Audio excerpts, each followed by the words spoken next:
This is Audible.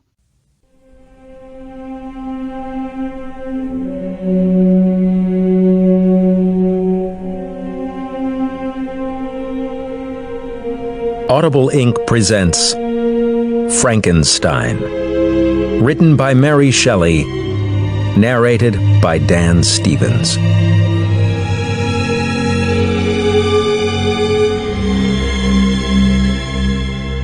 Did I request thee, Maker, from my clay to mould me man? Did I solicit thee from darkness to promote me? Paradise Lost. Volume 1. Letter 1. To Mrs. Saville, England. St. Petersburg, December 11th. You will rejoice to hear that no disaster has accompanied the commencement of an enterprise which you have regarded with such evil forebodings. I arrived here yesterday, and my first task is to assure my dear sister of my welfare and increasing confidence in the success of my undertaking. I am already far north of London, and as I walk in the streets of Petersburg, I feel a cold northern breeze play upon my cheeks which braces my nerves and fills me with delight. Do you understand this feeling? This breeze which has travelled from the regions towards which I am advancing gives me a foretaste of those icy climes. Inspirited by this wind of promise, my daydreams become more fervent and vivid. I try in vain to be persuaded that the pole is the seat of frost and desolation. It ever presents itself to my imagination as the region of beauty and delight. There, Margaret, the sun is forever visible, its broad disk just skirting the horizon and diffusing a perpetual splendour.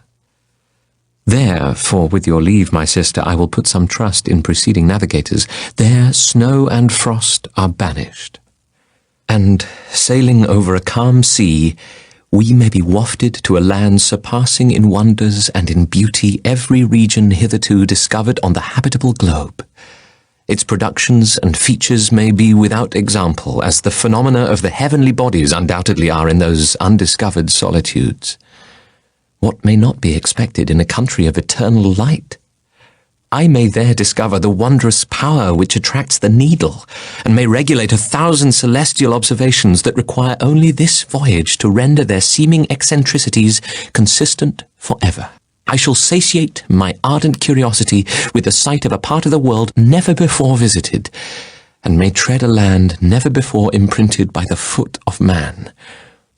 These are my enticements, and they are sufficient to conquer all fear of danger or death, and to induce me to commence this laborious voyage with the joy a child feels when he embarks in a little boat with his holiday mates on an expedition of discovery up his native river.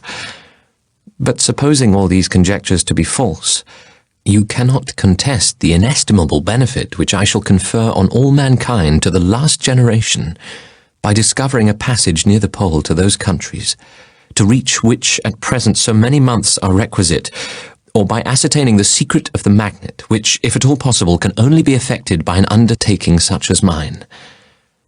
These reflections have dispelled the agitation with which I began my letter, and I feel my heart glow with an enthusiasm which elevates me to heaven, for nothing contributes so much to tranquilize the mind as a steady purpose, a point on which the soul may fix its intellectual eye. This expedition has been the favourite dream of my early years.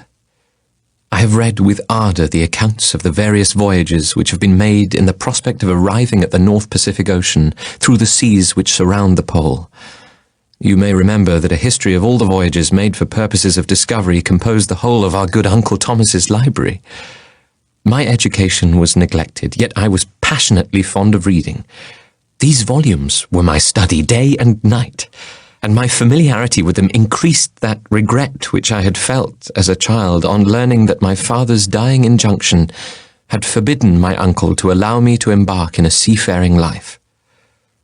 These visions faded when I perused for the first time those poets whose effusions entranced my soul and lifted it to heaven. I also became a poet, and for 1 year lived in a paradise of my own creation. I imagined that I also might obtain a niche in the temple where the names of Homer and Shakespeare are consecrated.